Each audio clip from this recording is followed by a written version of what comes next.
Hello bachcho, let's read out the question first. Determine the resulting temperature when 150 gram of ice at 0 degrees Celsius is mixed with 300 grams of water at 50 degrees Celsius. Given latent heat of fusion of ice is 336 joule per gram. So simply यहाँ पे क्या बोल रहा है कि यदि हम 150 gram ice को जो कि 0 डिग्री सेल्सियस पर है मिक्स करते हैं 300 ग्राम वाटर जो कि 50 डिग्री सेल्सियस पर है, सो मिक्सचर का टेम्परेचर क्या होगा वो हमें फाइंड आउट करना है। तो चलिए सबसे पहले हम बात कर लेते हैं यहाँ पर की कॉन्सेप्ट की which we are going to use here for this question.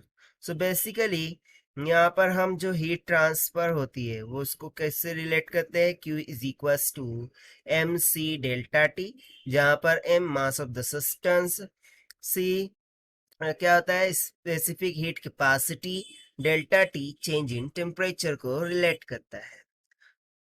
ठीक है, सो बेसिकली यहाँ पर ये तो हो गया फर्स्ट कंसेप्ट, इसको हम बोल देते हैं फर्स्ट कंसेप्ट। और जो सेकंड कंसेप्ट होगा वो सिंपली हम बोल देंगे कि जो भी हीट लॉस्ट होगा by the body this should be equals to the heat gained by the body at equilibrium condition.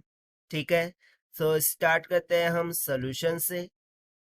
तो सबसे पहले तो मैं यहाँ पर प्रोसेस देख लेता हूँ।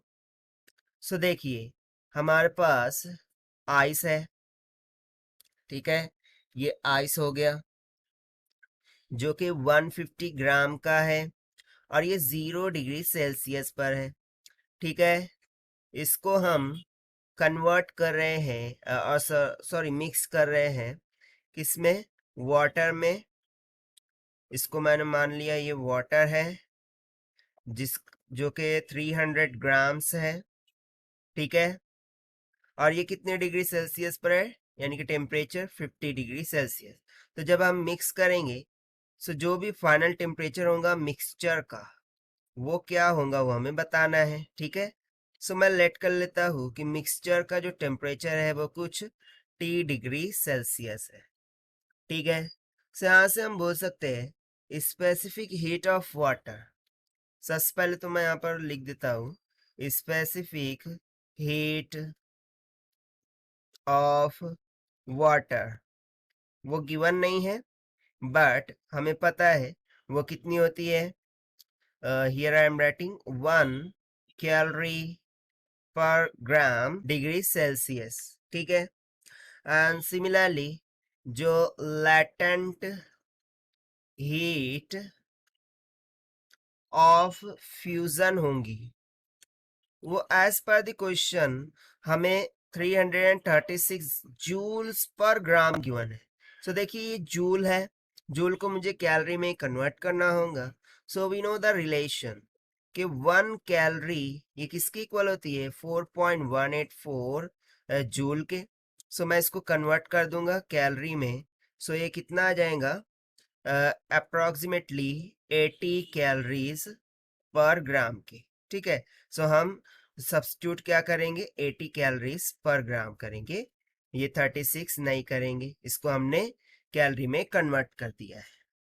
सो चलिए जैसे कि हमने टेम्परेचर अज्यूम कर लिया है, so by using the simple concept I can write heat lost by water, ये किसके इक्वल हो जाएगा heat gained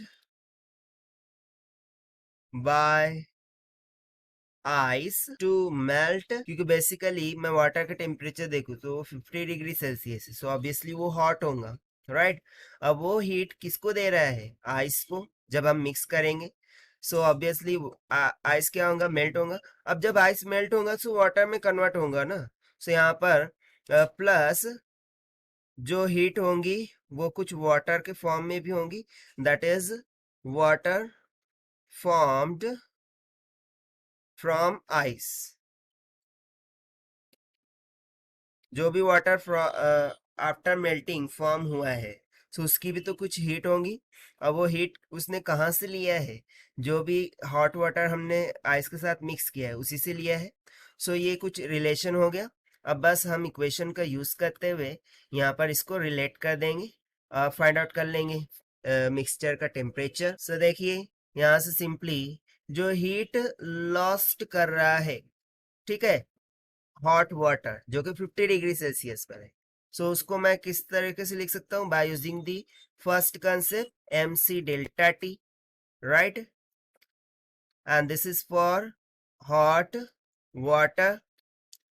this should be equals to heat gain by the ice plus, ये मैं आइस के लिए यूज कर रहा हूं, प्लस जो भी वाटर आइस मेल्ट होने के बाद बना है उसकी हीट। सो यहाँ पर मैं उसके लिए लिख देता हूँ M C delta T melt water, ठीक है। बस अब हम यहाँ पर वैल्यू सब्स्टिट्यूट करेंगे। सो मास ऑफ हॉट वाटर वो कितना गिवन था हमें? 300 ग्राम्स मल्टीप्लाई बाय उसकी स्पेसिफिक हीट कैपेसिटी कितनी थी? हमने यहाँ पर लिख दिया था, देखिए 1 कैलोरी पर gram degree Celsius, right, multiply by the change in temperature.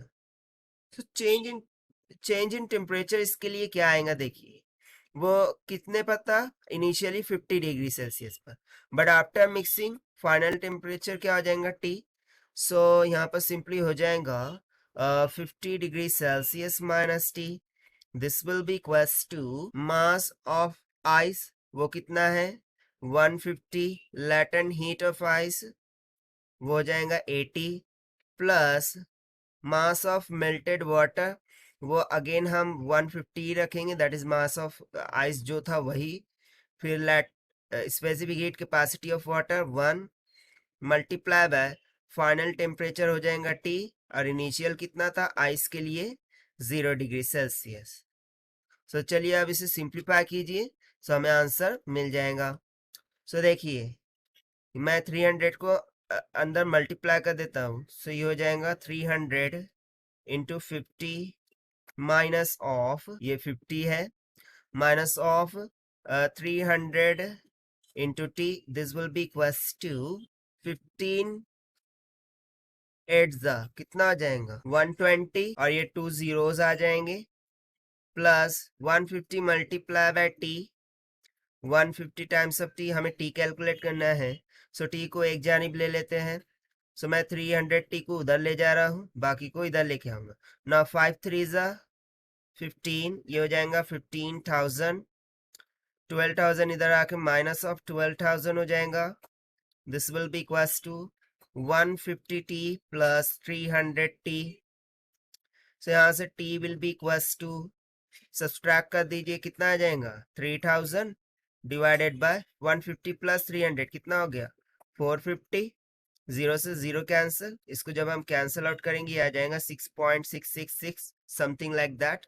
So finally जो मिक्सचर का टेम्परेचर आ गया वो कितना मिल गया? 6.6 डिग्री सेल्सियस के इक्वल। और यही हो गया हमारा रिक्वायर्ड आंसर जो कि हमसे पूछा गया था। And this we have found by using the simple concept of heat lost is equals to heat gained and heat transfer formula. So this is the required solution. I hope you understood it well. Best of luck. Thank you.